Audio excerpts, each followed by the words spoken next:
I developed the pitch, and I developed it in such a way that there wasn't really any place for him to say no. I knew that maybe he wouldn't believe me, Hmm. but there wasn't really any opportunity for him to say, like, no, we don't want to pay for this, we don't want to do this, because I wasn't asking for anything. So I came to him, I gave him the pitch. He seemed to really love the idea, and he said that this. Welcome to D50 After Dark. I'm your host, Mickey Bennett, and today we'll be continuing our conversation with Ezekiel Setne and learning about how public speaking brought him into the recycling industry.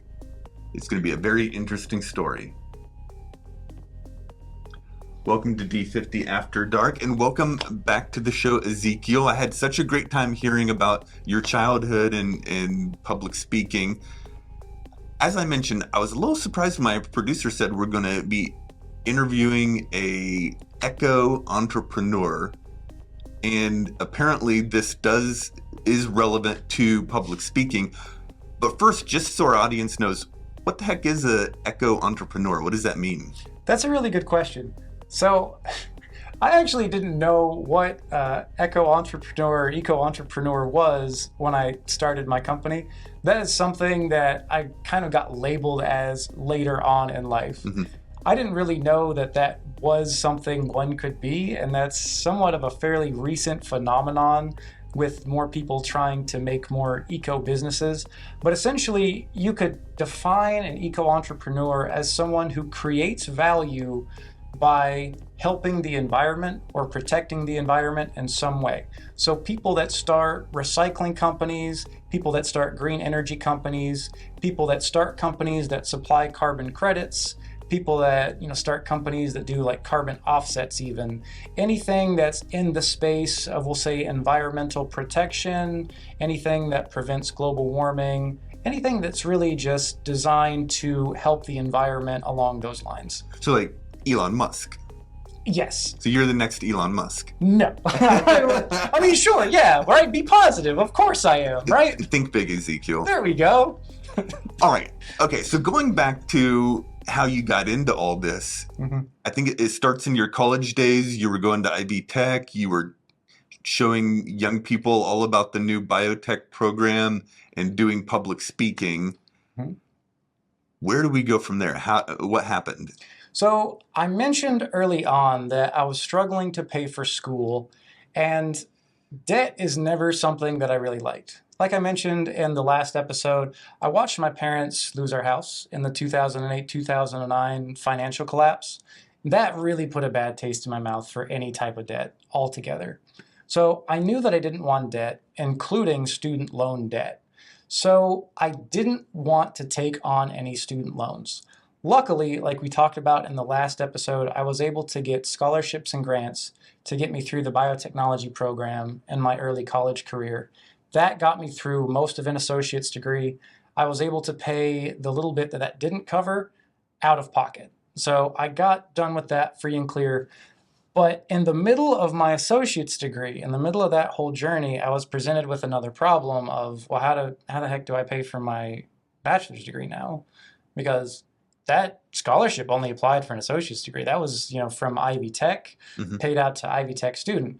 I knew once I transferred to the University of Southern Indiana that I had no way to pay for school other than, once again, taking on loans. So I was working two jobs. I was working as a security guard at a bathtub factory, as well as at Arby's, believe it or not. And in addition to that, I was doing organic chemistry research through the STEM program at USI, and I got paid a stipend for doing that research. But even still, with all that, I was barely making ends meet. I barely had enough money to buy a McChicken for $1. So paying university tuition was still out of the question. So I thought back to my teenage years. I had a little side hustle back then of selling car parts, selling aluminum cans, and taking any metal that I could find to the recycling center. And that had always fascinated me. Early on in life, I watched my father take a bunch of aluminum cans and car parts to the recycling center and our closest city, which was Harrisonburg, like 20, 30 miles away. And I watched him hand this scrap metal to a man, and he handed him back cash.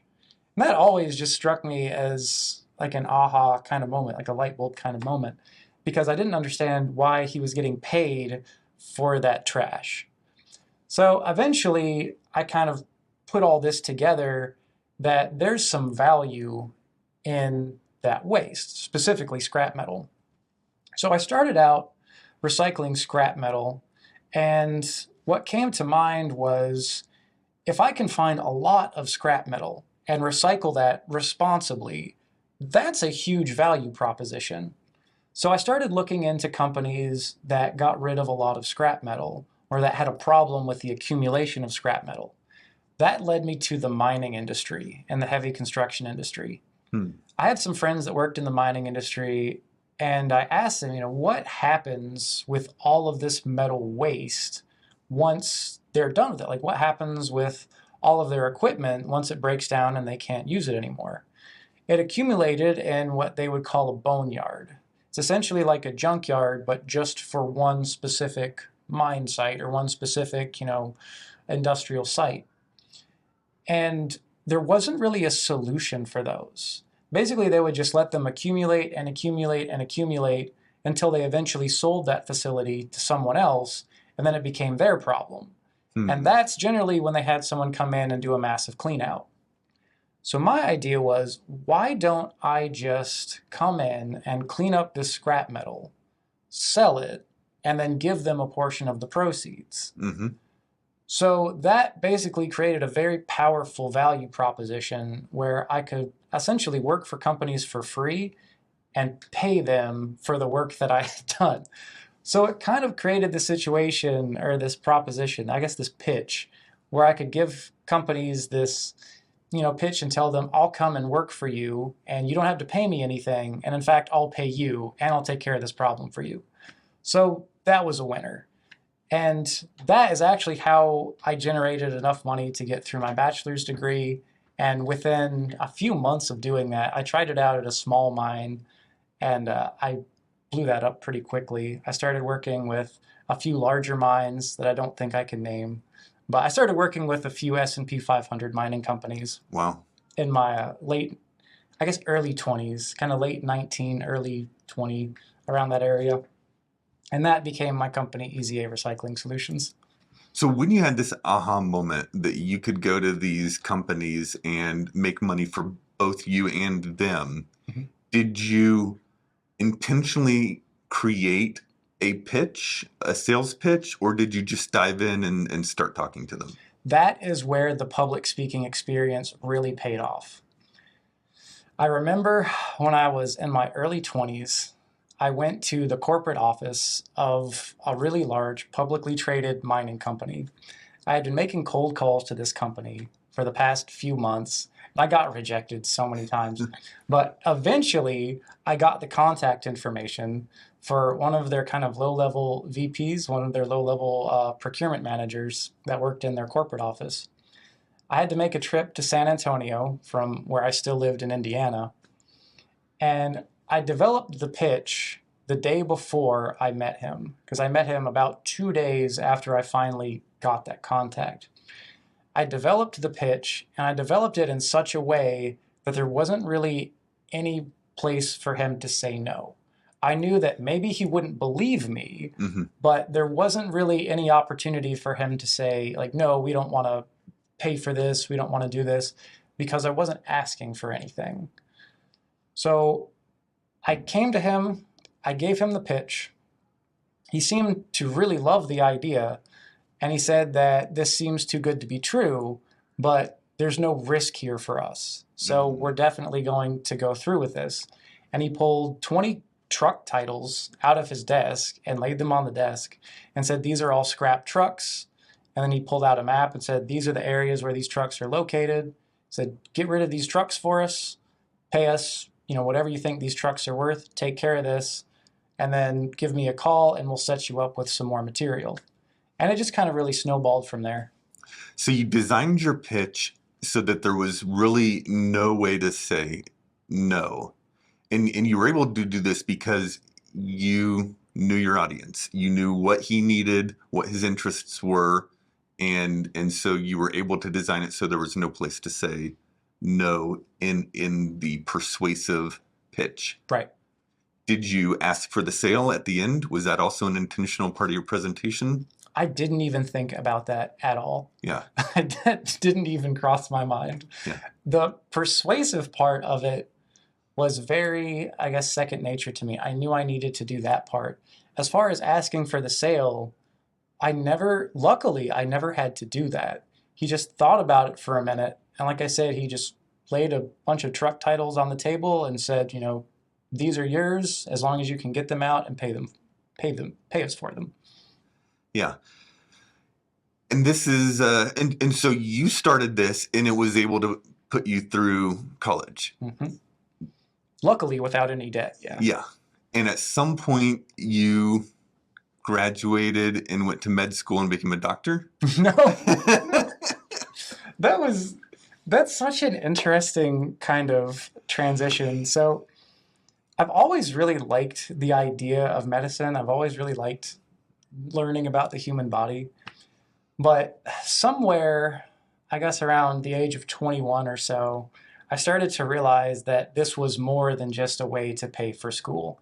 I started to realize, like, okay, you've put a lot of work and effort into this. You filed an LLC.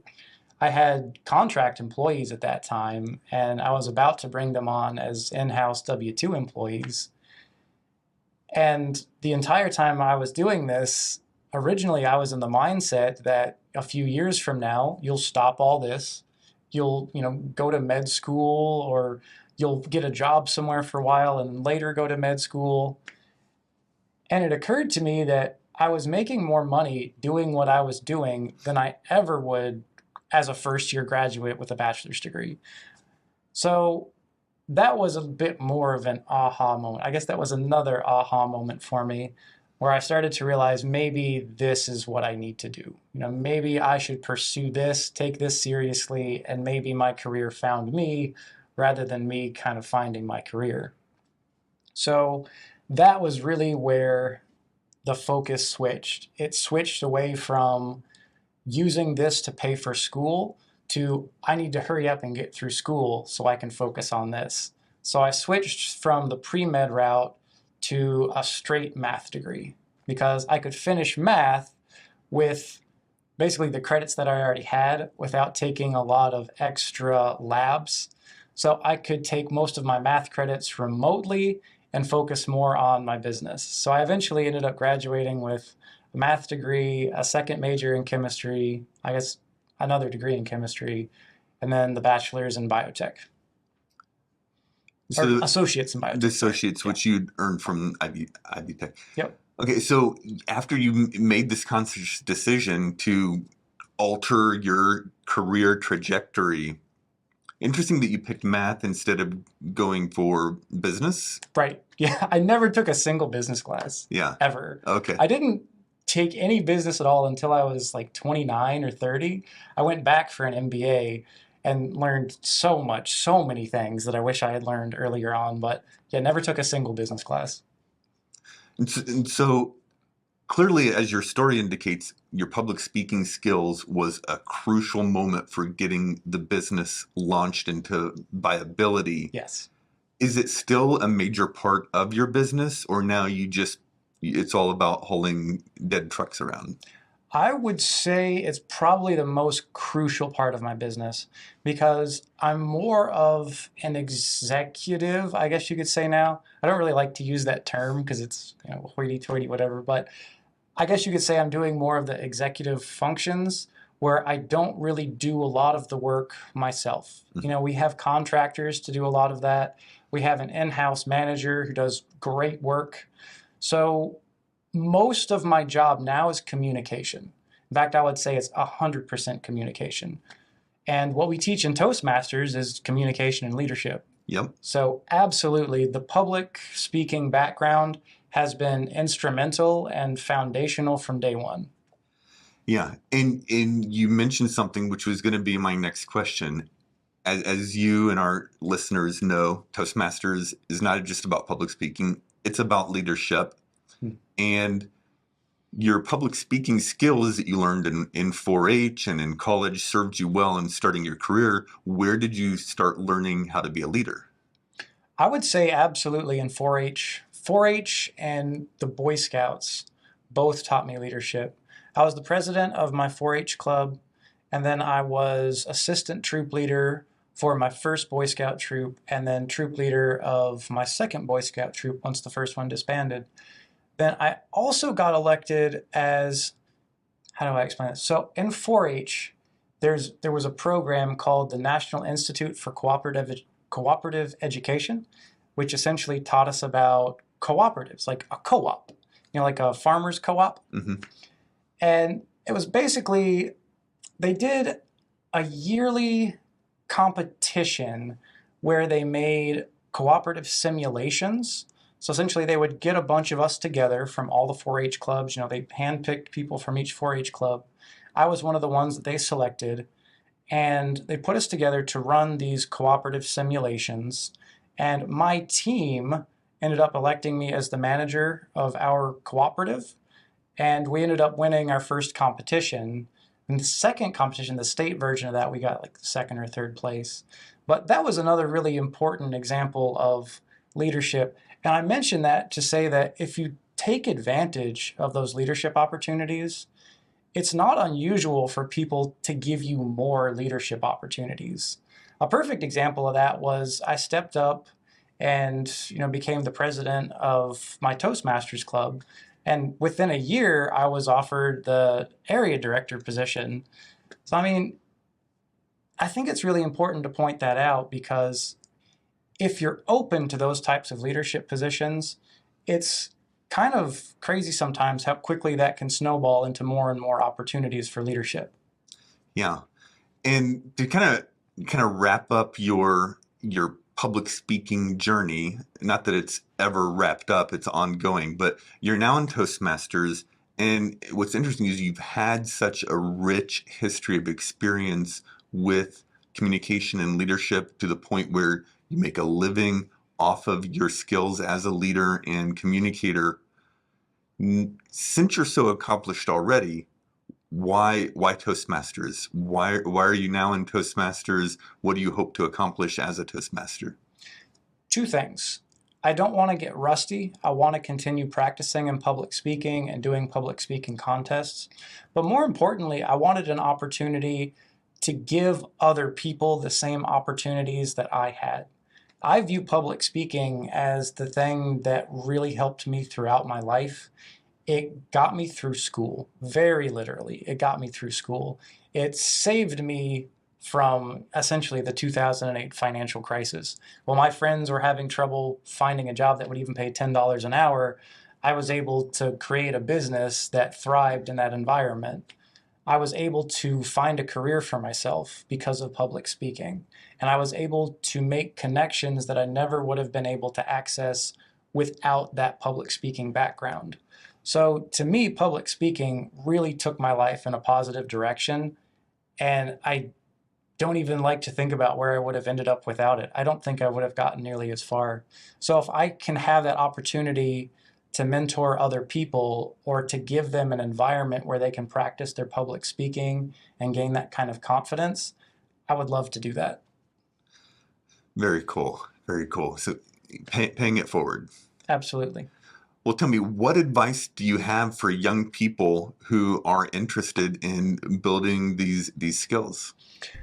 One of the most lacking skills right now among Gen Z and millennials is communication, and specifically interpersonal and intrapersonal communication. All interviewers are pointing that out as the number one skill that's lacking in people under the age of 40. Not that people over the age of 40 are particularly good at it, but particularly people under the age of 40 are lacking. And you can see that in the fear index. People under the age of 40, roughly 80% of them report extreme anxiety about things like a phone interview or even speaking on the phone with someone that they don't know. And that shows that if you do gain those skills and if you do take time to develop those skills and beat that anxiety and gain confidence and that type of speaking, communication, et cetera, then you could be miles ahead of other job applicants. Yeah, some of the younger people in my life don't even want to call people on the phone. Oh, trust me, I know. I know. It's kind of wild because even at my age, I think that that's very unusual, but especially younger people, like the 18 to 30-year-olds, they get bad phone anxiety, especially when it comes to things like phone interviews. Yeah. Yeah. Well, it's been really great hearing all about your public speaking journey.